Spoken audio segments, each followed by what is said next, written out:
Hello বন্ধুরা, Shweta village food cooking চ্যানেলে আপনাদের সবাইকে স্বাগত। আশা করছি আপনারা সবাই খুব ভালো আছেন আর সুস্থ আছেন, আর এদিকে আমিও আছি। তো যাই হোক, তো আজকে আমি সরস্বতী পুজো স্পেশাল খিচুড়ি নিয়ে চলে এসেছি। এটা কিন্তু খুবই সুন্দর হয় আর বানানো কিন্তু খুবই সহজ। নিরামিষ খিচুড়ি রেসিপিটা বা ভোগের রেসিপিটা শেষ পর্যন্ত দেখার জন্য আপনাদের সকলের কাছে অনুরোধ রইল। তো আমি এখানে যেহেতু নিরামিষ বানাচ্ছি, তো সেই জন্য মুগের ডাল নিয়ে নিয়েছি। অবশ্যই কিন্তু চালটা যেমন নেবেন, ডালটা কিন্তু তার থেকে অনেক বেশি নিতে হবে, তা নাহলে খিচুড়ি খেতে ভালো লাগবে না। তো ডালটাকে প্রথমে আমি খুব ভালো করে ভেজে নিচ্ছি। যখন ডালটা থেকে একটা খুব সুন্দর একটা গন্ধ ছাড়তে শুরু করবে, তার মানেই বোঝা যাবে ডালটা খুব ভালোভাবে ভাজা হয়ে গেছে। তো ডালটা আমার ভাজা হয়ে গেছে, তো আমি তুলে নিচ্ছি এখন।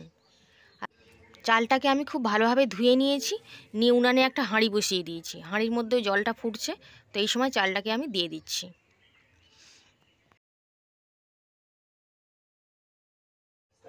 আর আগে থেকে ভেজে রাখা মুগ ডালটাকেও আমি দিয়ে দেবো। চাল আর ডালটাকে খুব ভালো করে কিন্তু ফুটিয়ে নেব।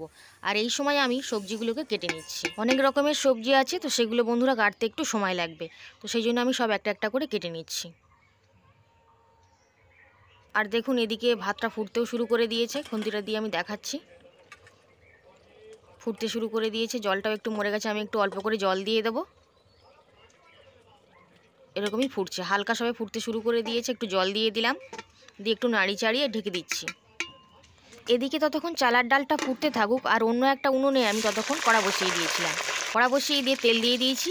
প্রথমে আমি ফুলকপিটা ভেজে নেব, তাই ফুলকপিটাকে আমি দিয়ে দিয়েছি। আর আজকে আমি কিন্তু সাদা তেলেই রেসিপিটা করব, যেহেতু নিরামিষভাবে বানাচ্ছি।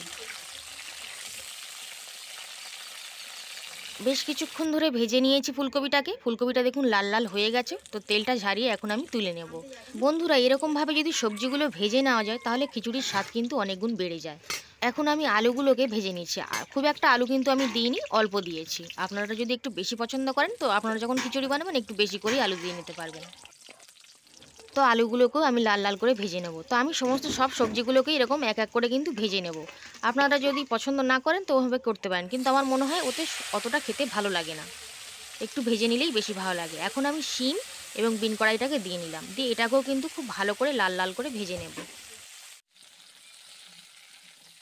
আজকে আমি যেমনভাবে নিরামিষ বা ভোগের খিচুড়িটা যেমনভাবে বানাচ্ছি, আপনারা যদি এইরকমভাবেই বানান, তাহলে কিন্তু অসাধারণ লাগবে খেতে, এবং একবার বানিয়ে খেলে বারবার কিন্তু বানাতে ইচ্ছা করবে। এবার আমি ওই তেলের মধ্যেই সব শেষে বাঁধাকপিটাকে ভেজে নিচ্ছি। বাঁধাকপিটা ভাজবার সময় উনানের জালটা কিন্তু বেশি রাখতে হবে, তা না হলে বাঁধাকপিটা কিন্তু তাড়াতাড়ি জল ছেড়ে দেবে, ভালো ভাজাই হবে না। আর এই সময় আমি অনেকটা মটরশুঁটি ছাড়িয়ে রেখেছিলাম, সেটা দিয়ে দিচ্ছি, কারণ মটরশুঁটি শুধু তেলে দিলে ছিটকে আসে, তো সেই জন্য আমি মটরশুঁটিটা বাঁধাকপিটার উপরেই দিয়েছি। তো একটু অল্প করেই ভাজা করে নেব। খুব ভালো করে ভাজা করা হয়ে গেছে, এবার আমি তুলে নিচ্ছি। সব সবজিগুলোকে ভাজা করে তুলে নিয়েছি। বাঁধাকপি আর মটরশুঁটিটাকে আলাদা রেখেছি, আর বাকি সবজিগুলোকে কিন্তু আলাদা রেখেছি। আলাদা কেন রেখেছি বলছি এক্ষুনি। এবার ওই কড়াইটা পরিষ্কার করে কড়াইতে তেল দিয়ে দিয়েছি, দিয়ে দুটো শুকনো লঙ্কা দিয়ে দিয়েছিলাম, আর 5 ফোড়ন দিয়ে দিয়েছিলাম। একটু ভাজা ভাজা করে নিলাম ফোড়নগুলোকে। তারপর আমি এক এক করে সমস্ত গুঁড়ো মশলাগুলো দিয়ে নেব। মশলা এখানে আমি দিয়েছি 2 চামচের বেশি জিরের গুঁড়ো এবং ধনিয়া গুঁড়ো, 1 চামচেরও বেশি হলুদ গুঁড়ো, আর 1.5 চামচ মতন লঙ্কার গুঁড়ো, আর স্বাদ মতন দিয়েছি লবণ। সমস্ত সব মশলাটাকে দিয়ে জল দিয়ে একটু কষিয়ে নেব। তো আমার আদাটা দিতে মনে ছিল না, তো আমি আদাটা এখন দিয়ে নিচ্ছি। আদাটা কিন্তু প্রথমেই তেলের উপর দিয়ে নেওয়া উচিত ছিল।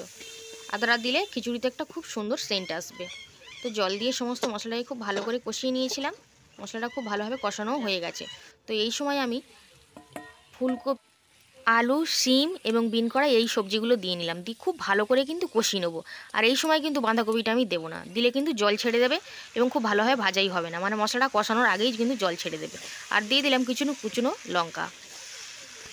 5 থেকে 7 মিনিট এভাবে খুব ভালো করে মশলাগুলোর সঙ্গে আমি কষিয়ে নেব।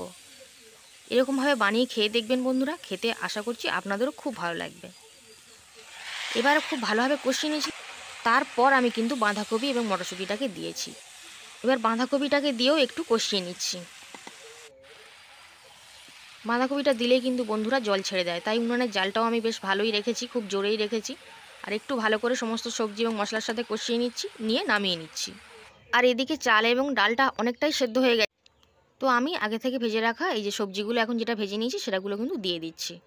সবটা কিন্তু একসঙ্গে দিয়ে দেব, দিয়ে খুব ভালো করে কিন্তু নাড়িয়ে দেব। কারণ খিচুড়ি কিন্তু তলা থেকে বারবার ধরে যায়। তো সেই জন্য বন্ধুরা একটু তলা থেকে ভালো করে নাড়িয়ে দিতে হয় বারবার করে।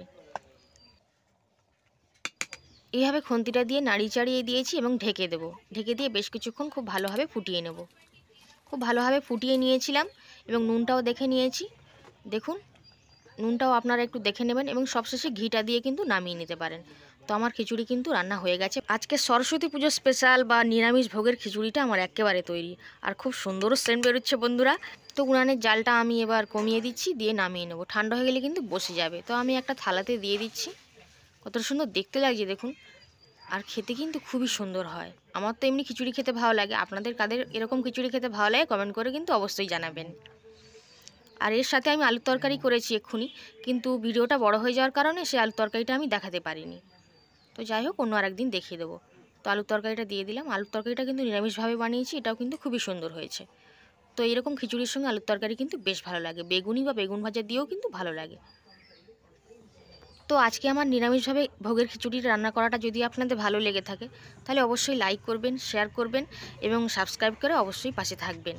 আজ তাহলে এই পর্যন্তই, আবার হাজির হয়ে যাব অন্য কোনো রেসিপিতে। ততক্ষণ আপনারা সবাই খুব ভালো থাকবেন এবং সুস্থ থাকবেন।